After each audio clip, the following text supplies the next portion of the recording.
Hi guys, and welcome back to GTA Fancast on the Wolves Fancast YouTube channel. We are back with a new episode. I hope you've been enjoying your international break.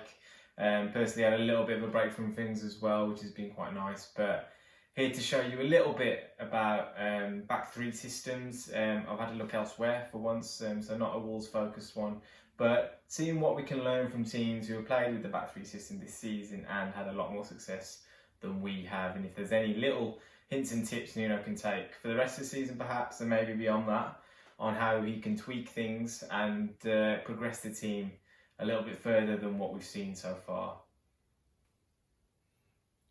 So the three teams I've decided to take a look at are Leicester, West Ham and Chelsea, all above us in the table of course, all flying quite high and had a really good run of results playing with this shape. Kind of point I want to prove here is that it doesn't have to be seen as a negative system the way it might be viewed from our own fan base.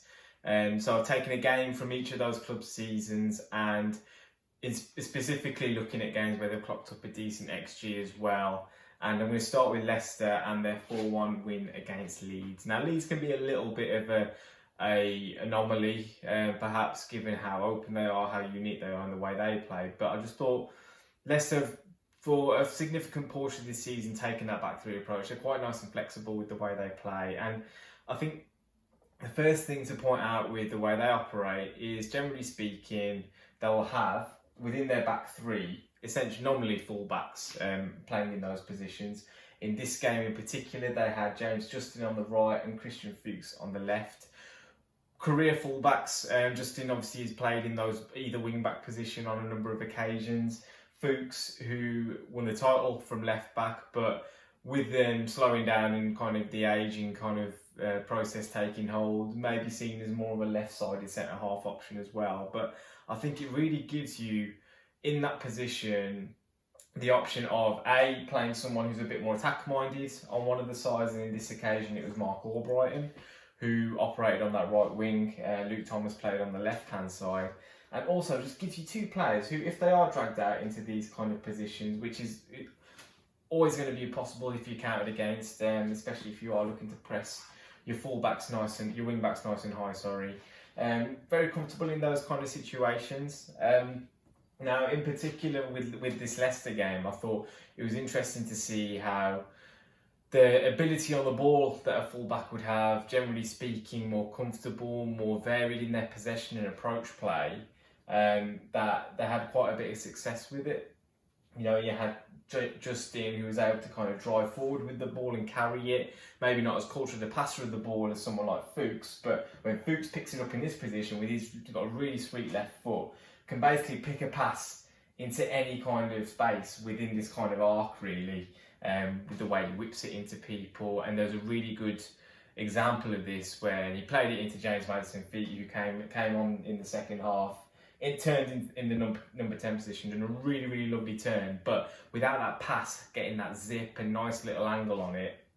You know, left-footed for a start, very important on that left side. A full-back, generally speaking, more comfortable on the ball than a centre-half, who they tend to be quite rigid and you know, just a little bit more cumbersome in the way they address the ball.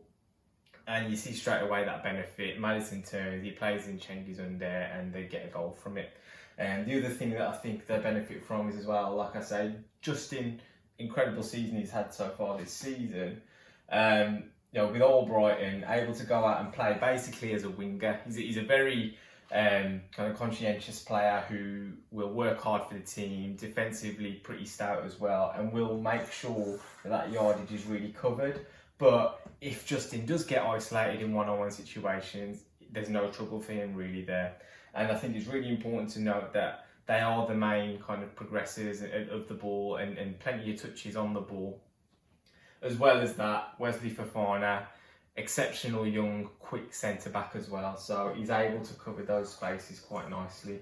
But I just think the balance works really well. And if we were to try and incorporate someone into that back three who was more of a full-back oriented player, someone like Keanu Hervey is someone that I would suggest has those attributes. Maybe that's another way we can kind of allow the team to step up and press. The other thing that I noticed from this Leicester game as well is that it kind of allowed one of the midfielders to hit the box. Yuri Tielemans ended up with 2 goals, one being a penalty, but he was able to follow up from a Vardy chance and score a tap-in, which the likelihood of one of our central midfielders doing that, aside from maybe Dendoncker when he plays, is quite slim. But, you know, something to take from that approach for sure. Moving on to West Ham now, and a team who have kind of totally out of the blue had an exceptional season. Really, it wasn't expected to be the case with David Moyes at their helm as well. And I think these have probably the more similar kind of approach to the game than the other 2 examples that I'm going to be using, in the sense that the 2 midfielders are pretty straightforward, there to recycle possession. Souček obviously gets into the box when he can and gets on the end of things. And to be honest, if Dendoncker had his finishing ability, you might be up there with Souček in terms of number of goals scored. So he doesn't really do too much of a different job. But I think the other thing that I noticed between West Ham and Leicester is in their front 3, they don't have, in one of those positions, an out-and-out forward really. So as we tend to operate with someone like Traoré, Neto either side of the central striker, these guys will operate with, as Leicester did in that game against Leeds, Dennis Pratt, and for West Ham, it's Pablo Fornals. Now, what I think that does for them is just gives them a little bit more of an option possession-wise. He's not playing right up against a defence, you know, right up against his full-back and ready to try and take him on and run at him. He's going to pick little pockets of space and combine with people, really. And I think there's a really good example of this, which leads to a decent chance. Again, going back to the point about a full-back operating in that back 3 as well, Aaron Cresswell was doing the Christian Fuchs job. Another player, really cultured left foot, lovely passer of the ball. If you see his progressive distance with passing, it is frankly ridiculous. Over 700 yards that he, or nearly 700 yards, I think, that he made up in that game. So clearly a very important role from the back in terms of moving the ball forward. But again, when he's operating in that space, able to zip the ball into the midfield, and then you've got players like Fornals, Masuaku, and one midfielder who are quite close together, able to play in tight spaces. And once they get out of there, that's when Kufal comes in. The pitch has been condensed here and then opened up there with the ball moved quickly. He gets in on the end of a chance at the back post. And when you have someone like Fornals in there, rather than say a Neto or a Traoré, who aren't really very good at combining with their midfielders or their strikers, I think it allows for that little bit of interchanging of possession, you know, using the ball wisely, not me, you know, as we would normally say, you know, at Sunday League level, letting the ball do the work rather than asking someone to run past 2-3 players as we tend to do. And I can't believe I'm saying this, but perhaps something that we can learn from David Moyes and West Ham. Finally, we're going to have a look at Chelsea and their 2-0 victory over Everton. Now, since Thomas Tuchel came in, as we know all too well, being the first opposition that he came up against, he's instilled this 3-4-3 system. Had a little bit of rotation, but I think he's now settled on the way he's going to play and approach this. Again, recurring theme being that nominally a fullback is operating in that back 3. This occasion it's Cesar Azpilicueta, who people will remember under Antonio Conte fulfilled that role really, really well. Has all the attributes, really stout defensively, good in possession, and just able to kind of fit that role as a fullback and as a centre half. Again, not as quick as he used to be, but I think he's got a nice little niche there that allows him to probably elongate his Chelsea career a little bit as well. So really important part of the way they play there, including with Reece James, who operates a bit more in an orthodox way. Hugs the touchline, gets up and down, good crosser of the ball as well. The more interesting part being the other side, which is Marcos Alonso. Now, again, like I mentioned, recurring theme, Chelsea don't have 3 out-and-out forwards in that front line. They've got Hudson-Odoi, Werner and Kai Havertz. Now, Hudson-Odoi and Werner are a bit more direct, a bit more pacey, like to get at their man, whereas Havertz is, again, another player who will float into the pockets and pick up decent positions. And I think on this occasion, it is actually Hudson-Odoi who picks up the ball into feet and kind of filters out wide. And then you see with Marcos Alonso, he's a tool to try and get goals, really. And as we've seen in his career, he's not really a very good defensive left-back, and he's not got that much pace. But what he does have is he's pretty good movement, and he's got a weapon of a left foot. And you see here, when he takes up these kind of positions, defences don't really know what to do with him. He's made runs from deep. They tend to either maybe run in with Hudson-Odoi, leave a little space in behind them, and he's able to pick up pockets of space that you wouldn't necessarily find an orthodox wing back.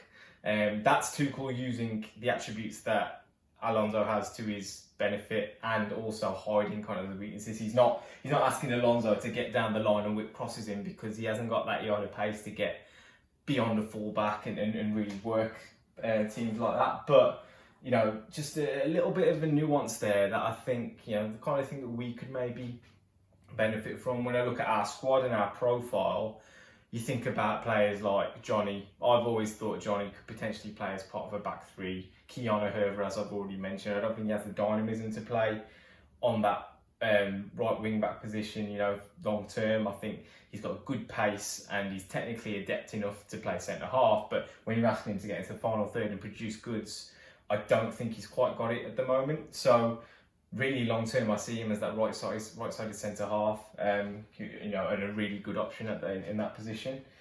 Johnny, again, like I say, maybe not the most cultured player in possession of the ball, and we can see his deficiencies. And as much as we've enjoyed having him back from a defensive standpoint, I think you see his limitations going forward again. Which, if we had him as part of that back three, I think he'd be quite a nice option for us and allow, as we've done previously, Adama Traore to play out on that right wing back position. We've seen how effective Callum Hudson-Odoi has been for Chelsea out on that right side when he's played as a wing back. There's always the chance, if you can secure yourself from a back three perspective and allow those one-on-one type of defenders to kind of trust them to do it, you can cheat a little bit in those positions. It's a really important part of the pitch. So three teams with three slightly different approaches who could maybe give us a little bit of a hint as to what we can do to make ourselves work from an attacking perspective, is specifically a little bit better, a little bit more nuanced, and a little bit more variety in our play for sure. Is it going to be Big Gibbs White who comes and plays in that bit of a floater role, number 10, rather than a direct forward, allowing Traore to maybe go and play out on that right hand side as a wing back as well? Which one of our fullbacks potentially could operate in the back three? Could it be Johnny? Could it be Keanu Herver? They seem to have the kind of attributes that might be able to allow us to kind of build a little bit more security at the back, a bit more pace, play with a high line and push onto teams a little bit more. But we'll see against West Ham. Didn't have too much luck against them as we saw earlier in the season, and they'd operated in that back three system. But it's a low pressure game, not necessarily too much riding on it, and a good chance to get back into the groove after having quite a long time away. But I'll see you after that game, guys, and maybe you guys had a watch and learn something from this.